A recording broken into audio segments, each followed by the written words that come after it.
Ethan had always spent his Sunday mornings the same way for as long as he could remember.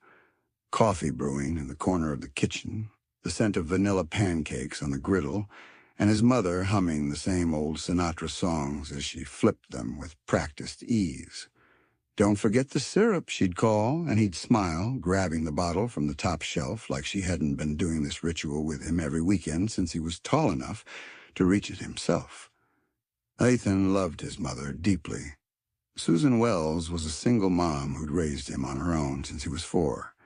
His father had walked out without a backward glance, and Susan had filled the vacuum with so much love that Ethan never felt the void until recently. Because for the last 6 months, someone else had begun to claim Ethan's Sundays. Her name was Lila. She was all sunlight and sharp wit, passionate and confident in a way that made Ethan feel like she saw right through him. When they met at a university art show, she'd been studying photography, clicking her way through the crowd, eyes focused, heart open. And just like that, he was drawn in. Now things were shifting. It started with a question. "Would you like to come over for dinner on Sunday?" Lila asked one evening as they were lying on her couch, feet tangled, a foreign film flickering forgotten on the screen. Ethan hesitated. "Sunday? You know I always have breakfast with Mom." "Dinner," she clarified, "not breakfast." "Still, it's our thing. We usually end up spending most of the day together." Lila raised an eyebrow, brushing a lock of hair behind her ear. "Ethan, I've been with you 6 months, and I've only met your mom twice. You think maybe she can share you for a few hours?" He looked away. "It's not that simple. She's, kind of used to it being just us. And now it's not." That was the beginning. Chapter 3, Susan's Smile. Susan was gracious when Ethan brought it up. "Dinner with Lila," she repeated, slicing apples in her kitchen with the same knife she'd had since he was a kid.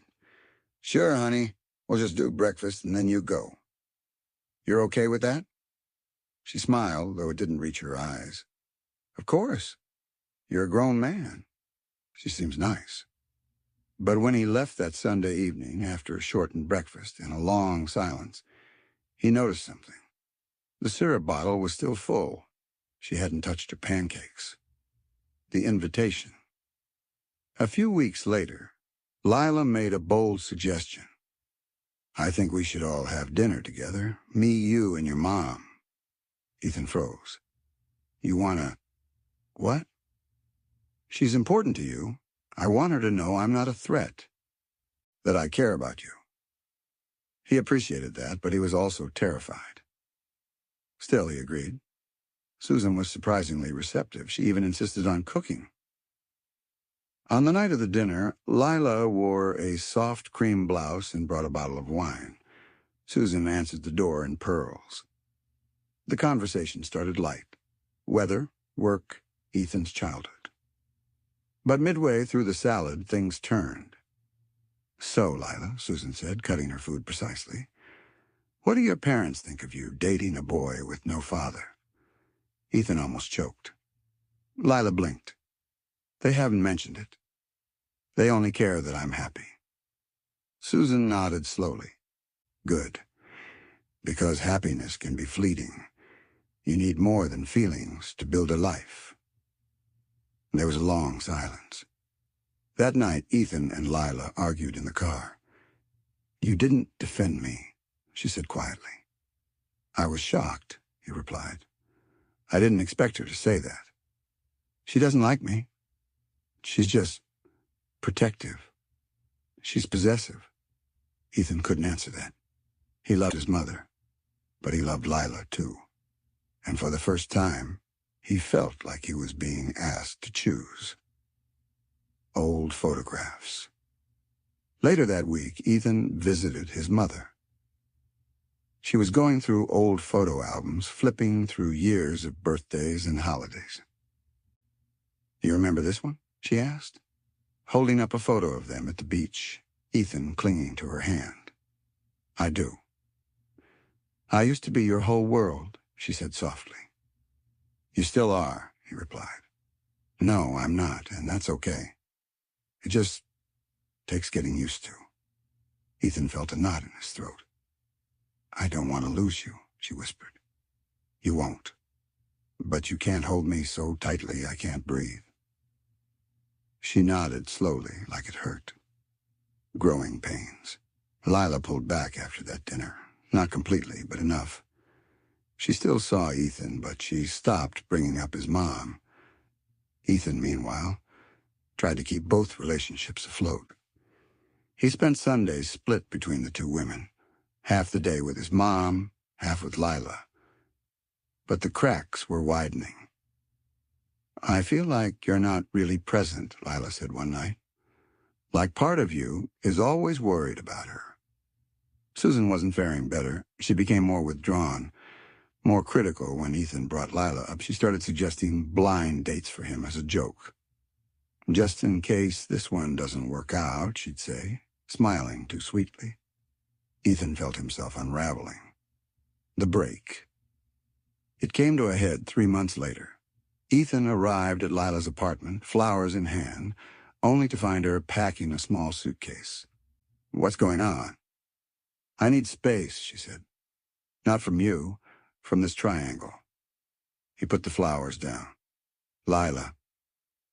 I love you, Ethan, but I can't be in a relationship with a man whose heart is still sewn to his mother's apron. That's not fair, isn't it? She left for a week. No calls, no texts. Ethan stayed at his mom's place, haunted. The conversation. Susan noticed he was quiet. Finally, one night, she asked, Did something happen with Lila? She left. Oh, she said softly. She said, I'm too attached to you. Susan swallowed. Is she wrong? She is and she isn't. I love you, but I think I've been living in your world, not mine. Susan nodded, tears forming. You were all I had, she whispered. I didn't mean to make you feel responsible for my happiness. I know. I never wanted to feel alone again. You're not alone, Mom, but I need to be free. I understand. It wasn't a sudden shift, but it was a start. Lila returned. Not with anger, not with demands, but with cautious hope. Ethan met her on the park bench where they had their first date. I talked to her, he said. And? She understands. She's trying. Lila reached for his hand. I'm still in, if you are, she said. He nodded. I am. A new Sunday. It wasn't the same, not exactly. Sunday mornings became brunch instead of breakfast. Sometimes Susan joined them. Sometimes she didn't. But slowly, a new rhythm formed. One that didn't erase the past, but made room for the future. Thank you so much for your support, and join with us for more expensive videos in the future. Thanks for watching.